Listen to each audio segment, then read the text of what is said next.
Muslim ಸಮುದಾಯಕ್ಕೆ ಮತ್ತೊಂದು good news. ಮತ್ತೆ ಮುಸ್ಲಿಂ ಮೀಸಲಾತಿಗೆ ಹೆಚ್ಚಳಕ್ಕೆ ಸರ್ಕಾರ ಮುಂದಾಗಿದೆ.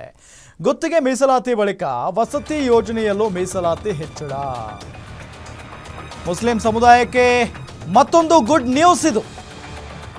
ಮತ್ತೆ ಮುಸ್ಲಿಂ ಮೀಸಲಾತಿ ಹೆಚ್ಚಳಕ್ಕೆ ಸರ್ಕಾರ ಮುಂದಾಗಿದೆ. ಗುತ್ತಿಗೆ ಮೀಸಲಾತಿ ಬಳಿಕ ವಸತಿ ಯೋಜನೆಯಲ್ಲೂ ಮೀಸಲಾತಿ ಹೆಚ್ಚಳ. ಸಚಿವ ಸಂಪುಟ ಸಭೆಯಲ್ಲಿ ಮುಸ್ಲಿಂ ಮೀಸಲಾತಿ ಹೆಚ್ಚಳದ ಬಗ್ಗೆ ಚರ್ಚೆ ಆಗಿದೆ. ವಸತಿ ಇಲಾಖೆ ಸಚಿವ ಜಮೀರ್ ಅಹಮದ್ ಮೀಸಲಾತಿಗೆ ಒತ್ತಡವನ್ನು ಹೇರಿದ್ದಾರೆ. ವಸತಿ ಯೋಜನೆಯಲ್ಲೂ ಮೀಸಲಾತಿ ಹೆಚ್ಚಳಕ್ಕೆ ಜಮೀರ್ ಒತ್ತಡವನ್ನು ತಂದಿರುವುದು. ನಗರ ಗ್ರಾಮೀಣ ಪ್ರದೇಶಗಳಲ್ಲಿ ವಸತಿ ಇಲಾಖೆಯಿಂದ ನೀಡುವ ವಸತಿ ಯೋಜನೆ. ಈಗಾಗಲೇ ವಸತಿ ಯೋಜನೆಯಲ್ಲಿ ಮುಸ್ಲಿಮರಿಗೆ 10% ನಿಗದಿ ಇದೆ. 10% ಮೀಸಲಾತಿಯನ್ನು 15% ಹೆಚ್ಚಿಸುವ ಬಗ್ಗೆ ಸಂಪುಟದಲ್ಲಿ ಚರ್ಚೆ. ಕ್ಯಾಬಿನೆಟ್ನಲ್ಲಿ ನಿರ್ಣಯ ಕೈಗೊಂಡಿದೆ ರಾಜ್ಯ ಸರ್ಕಾರ.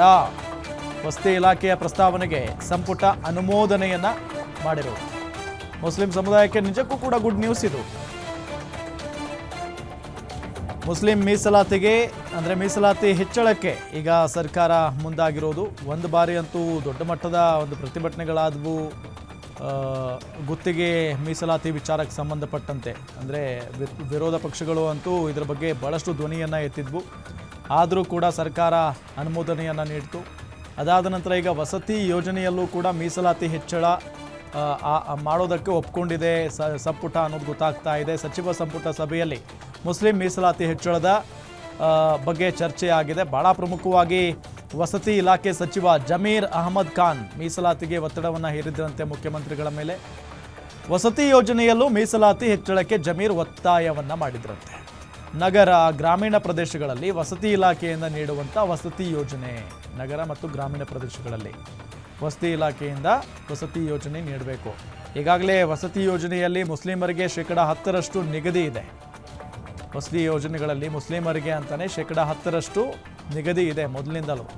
10% ಮೀಸಲಾತಿಯನ್ನು 15% ಹೆಚ್ಚಿಸುವ ಬಗ್ಗೆ ಸಂಪುಟದಲ್ಲಿ ಚರ್ಚೆಯನ್ನ ಮಾಡಲಾಗಿದೆ. 10% 15 ಅಂದರೆ 5% ಇನ್ನೂ ಜಾಸ್ತಿ.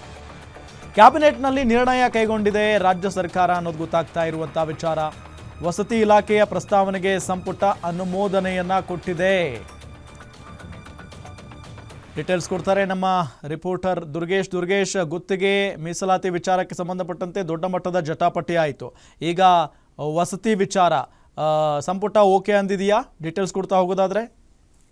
ಎಸ್ ರಾಮ್, ಇವತ್ತು ನಡೆದಂತಹ ಕ್ಯಾಬಿನೆಟ್ ಸಭೆಯಲ್ಲಿ ಮಹತ್ವದ ಚರ್ಚೆ ಆಗಿರುವಂತದ್ದು. ಅದರಲ್ಲೂ ಕೂಡ ವಸತಿ ಇಲಾಖೆ ನೀಡಿರುವಂತಹ ಒಂದು ಪ್ರಸ್ತಾವನೆಗೆ ಒಂದು ಅನುಮೋದನೆಯನ್ನ ರಾಜ್ಯ ಸರ್ಕಾರ ನೀಡಿರುವಂತದ್ದು.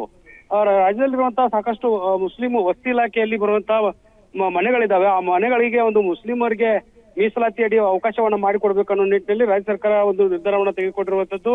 ವಸತಿ ಇಲಾಖೆಯಲ್ಲಿರುವಂತಹ ಮನೆಗಳಿಗೆ ಏನು 4% ಇತ್ತು ಆ ಒಂದು ಮೀಸಲಾತಿಯನ್ನ ಇದೀಗ 10% 15% ಹೆಚ್ಚಳ ಮಾಡುವುದಕ್ಕೆ ಈಗ ರಾಜ್ಯ ಸರ್ಕಾರ ತೀರ್ಮಾನವನ್ನ ಮಾಡಿದೆ. ಇದರಲ್ಲೂ ಕೂಡ ಏನು ಸಾಕಷ್ಟು ಜಟಾಪಟಿ ನಡೀತಾ ಇತ್ತು. ಮುಸ್ಲಿಮರಿಗೆ ಮೀಸಲಾತಿಗಳನ್ನ ಕೊಡ್ತಿದ್ದಾರೆ, ಹೆಚ್ಚಿಗೆ ಆಗ್ತಿದೆ ಅನ್ನುವಂಥದ್ದು ಬಿಜೆಪಿಯ ವಾದವಾಗಿತ್ತು. ಆದರೆ ಕೇಂದ್ರ ಸರ್ಕಾರ ನೀಡ್ತಿರುವಂತಹ ಮೀಸಲಾತಿಯಂತೆಯೇ ಈಗ ವಸತಿ ಇಲಾಖೆಯ ಒಂದು ಪ್ರಸ್ತಾವನೆಯಲ್ಲಿ ಮೀಸಲಾತಿನ ಕೊಡೋದಕ್ಕೆ ಗ್ರೀನ್ ಸಿಗ್ನಲ್ ನೀಡುವಂಥದ್ದು. ಕೇಂದ್ರ ಸರ್ಕಾರವು ಕೂಡ 10% 15% ಮುಸ್ಲಿಮರಿಗೆ ಮೀಸಲಾತಿಯನ್ನ ನೀಡ್ತಾ ಇದೆ. ಹೀಗಾಗಿ ರಾಜ್ಯ ಸರ್ಕಾರ ಮುಸ್ಲಿಮರಿಗೆ ಅವಕಾಶವನ್ನ ಮಾಡಿ ಕೊಡೋಣ. ಮುಸ್ಲಿಮರ ಜನಸಂಖ್ಯೆ ಕೂಡ ರಾಜ್ಯದಲ್ಲಿ ಜಾಸ್ತಿ ಆಗ್ತಾ ಇದೆ. ಹೀಗಾಗಿ ಸಾಕಷ್ಟು ಮನೆಗಳು ಕೂಡ ಸಾಕಷ್ಟು ಖಾಲಿ ಇದ್ದಾವೆ ಅನ್ನುವಂತ ಮಾತನ್ನ ಡಿ.ಸಿ.ಎಂ ಡಿ.ಕೆ ಶಿವಕುಮಾರ್ ಅವರು ಕೂಡ ಇದೀಗ ಹೇಳಿರುವಂತದ್ದು. ಈ ನಿಟ್ಟಿನಲ್ಲಿ ಮುಸ್ಲಿಮರ ಏಳಿಗೆಗಾಗಿ ನಾವು ಈ ಒಂದು ಕೆಲಸವನ್ನ ಮಾಡೋದಕ್ಕೆ ತಪ್ಪೇನಿದೆ, ಕೇಂದ್ರದಲ್ಲಿ ಕೊಡ್ತಿದ್ದಾರೆ ನಾವು ಕೊಡೋಣ ಅನ್ನೋ ನಿಟ್ಟಿನಲ್ಲಿ ಸಚಿವ ಸಂಪುಟ ಸಭೆಯಲ್ಲಿ ತೀರ್ಮಾನ ಆಗಿರುವಂತದ್ದು. ಇಲ್ಲಿ ಪ್ರಮುಖವಾಗಿ ಗಮನಿಸಬೇಕಾದ್ರೆ ವಸತಿ ಸಚಿವರಾಗಿರುವಂತಹ ಜಮೀರ್ ಅಹಮದ್ ಅವರು ಒಂದು ಪ್ರಸ್ತಾವನೆ ನೀಡಿದ್ರು. ಅದಕ್ಕೆ ಸಚಿವ ಸಂಪುಟ ಸದಸ್ಯರೆಲ್ಲರೂ ಕೂಡ ಒಪ್ಪಿಗೆ ನೀಡಿ ಈಗ ಗ್ರೀನ್ ಸಿಗ್ನಲ್ ಅನ್ನ ನೀಡಿರುವಂತದ್ದು. Ram, okay thank you Durgesh ತಮ್ಮೆಲ್ಲ ಮಾಹಿತಿಗಾಗಿ.